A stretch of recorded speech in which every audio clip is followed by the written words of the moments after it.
Awesome. We should be live. Thanks for people who joined the stream.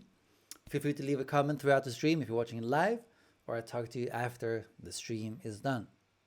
Uh, so welcome to tonight's live stream, depending on where you are in the world. If you're in the UK, it's evening. If you're in Los Angeles, it's early day, I guess.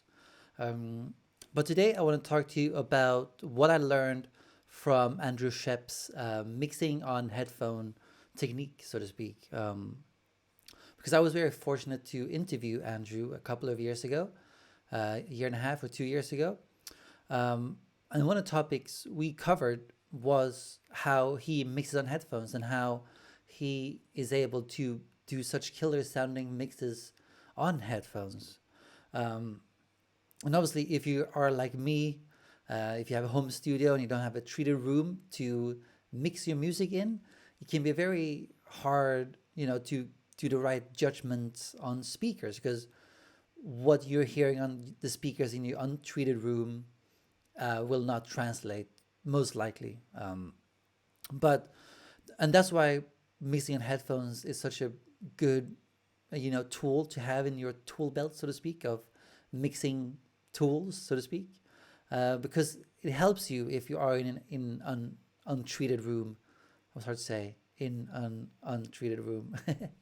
Like I'm in my living room also because I don't have a studio to go to. It's the Corona times, we're in a lockdown, um, and that's why it's so good to be able to mix on headphones because you don't have to worry about the bad untreated room, as I just said, and stuff like that. I want to share with you what Andrew said in our interview, and I think it can be really helpful to you because I've used this technique since he spoke to me, and I have been able to take my headphone mixes to the next level, so to speak. So now I can mix really confidently using headphones. I know how it's going to translate because I know my headphones really well.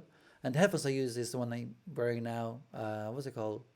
Sennheiser HD HD 650, I think. Yeah, it doesn't really matter which ones you use, but that's the ones I use.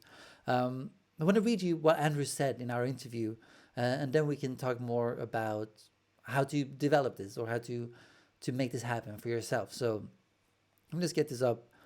What he said. Um, so I'm just going to read what Andrew said here. He said, "I'll still check on unless I absolutely can't every single mix I do on speakers. There are certain times where I think the kick and snare work fine on headphones, but when I listen back on speakers, I can tell that it might be a little too mushy, or that they need to punch more or something like that. But once I hear the problems on speakers, I can then easily hear it on headphones. So that's a key thing to take away here. He also says headphones are really good because you don't have to worry about the acoustics of the room you're in, as I mentioned before. He says you're wearing the studio on your head and it always sounds exactly the same wherever you are. Then he continues, the important thing when mixing on headphones is that it translates. It doesn't matter exactly what it sounds like on headphones, you just have to adapt and know how to make it sound good, no matter where you listen. And also he says, if you mix on headphones and then go to your speakers and notice there are a lot of problems, go back to your headphones and make sure you can still hear those same problems. If you can't, you should try a different pair of headphones. And it's this last part that is the most important thing about this being able to make killer mixes on headphones is, and I've done this many times now over the last few years. I've gone back and forth between my home and the studio I usually work in, my friend's awesome studio called Pop Studios here in London. So I used to mix my music or other people's music in my bedroom, think it sounds awesome, take it to the studio and notice, oh, maybe the bass is gone, or maybe too much reverb or too much delay, or the vocals is not in the front enough. So I would go back and forth and I would learn, oh, how does this sound on speakers? Does it sound better this time than it did last time? And by going back and forth, I was able to learn how my headphones sound, and I was able to adjust what I heard in the studio back in my home, so to speak, so that I could then make good sounding mixes on my headphones. And this is the key thing. So if you have the options of checking your mixes on speakers, it doesn't have to be the best sounding or best treated room in the world, as long as it's a good sounding room and you know if you have mixed there in the past that it sounds good in the outside world, so to speak. That's a key thing. And do a mix at home, whatever the project is. Do the best, mix to your, the best of your ability. Take it to the studio, check it. Are there any problems? How is the bass feeling? Is the bass muddy? Is the bass, maybe there's no bass? That might mean your headphones are too bass heavy. Excuse me. I used to have that problem.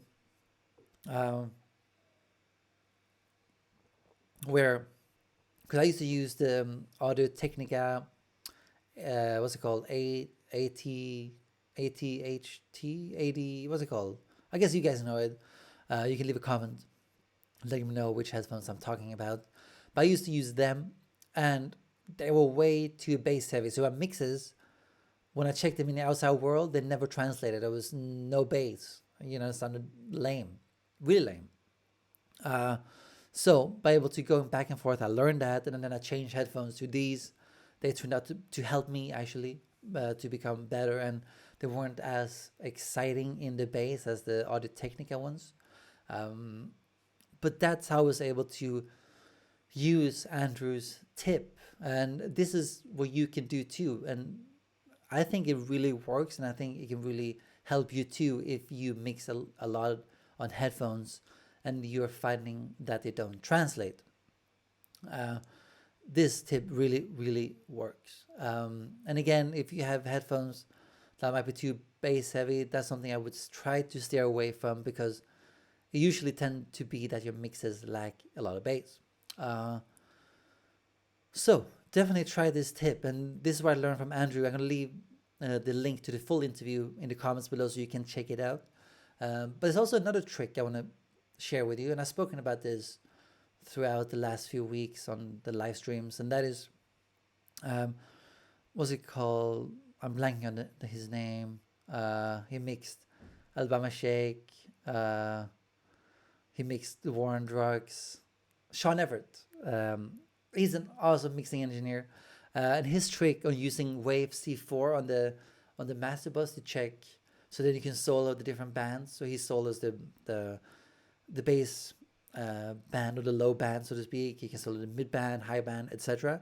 And then he can solo in on how is the bass sounding on the full mix. And that was the key to take my bass, how the bass frequencies on my mixes sounded, because then you can solo in. How does actually the bass frequencies sound? Are they muddy? Are they good? Are they not so good?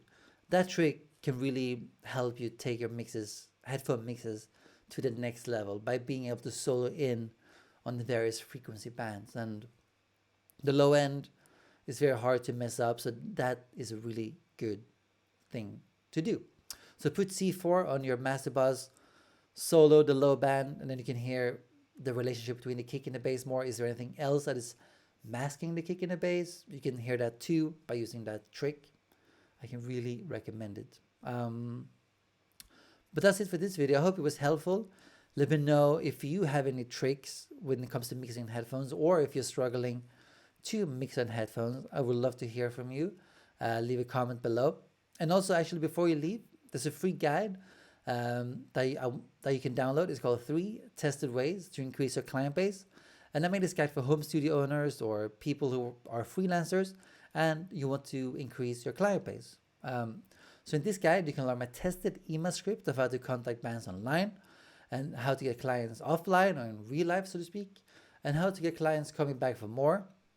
It's great. I've seen that people are getting really good results from using this guide, and check it out. It's free. Just click the link in the description below and I'll send it to you right away.